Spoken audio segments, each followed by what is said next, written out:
మనం ఏ యోనిల్లో తిరిగినా ఒక్కొక్కసారి మనం పశుజాతిలో వెళ్తాము, ఒక్కొక్కసారి మనం ధామాన్ని తీసుకువెళ్ళడానికి సాయం చేస్తారు. తనే మన నిజమైన స్నేహితుడు. అందు గురించి కదా గురువు అంటే నిజమైన స్నేహితుడు. ఎవరైతే భగవంతుడి దగ్గర మనకి తిరిగి తీసుకువెళ్ళడానికి ప్రయత్నిస్తున్నారు, గురువు మన నిజమైన స్నేహితుడు, భగవంతుడు మన నిజమైన స్నేహితుడు. ఎన్ని యోనిల్లో తిరుగుతున్నప్పటికైనా భగవంతుడు ఒక్కసారి కూడా మన చేతు వదలలేదు. ఎవరైనా ఎంత ఫ్రెండ్షిప్గా ఉన్నా ఏదో ఒక రోజు వాళ్ళతో విరహం అనేది ఏర్పడుతుంది.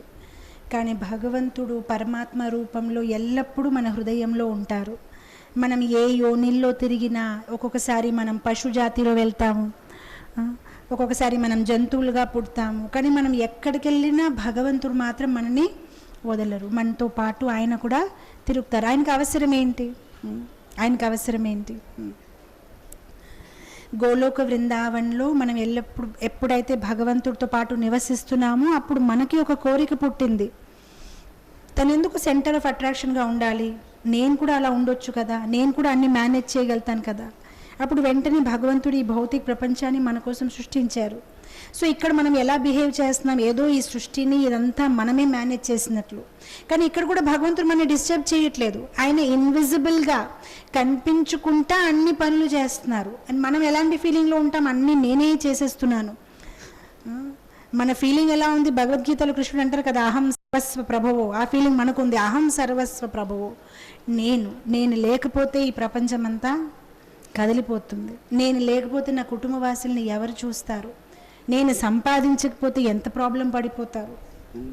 నేను ఎంత భారం మోస్తున్నాను మీకేం తెలుసు? నేను ఎంత కష్టపడుతున్నాను, ఎలా నా కుటుంబాన్ని లాగుతూ తీసుకువస్తున్నాను.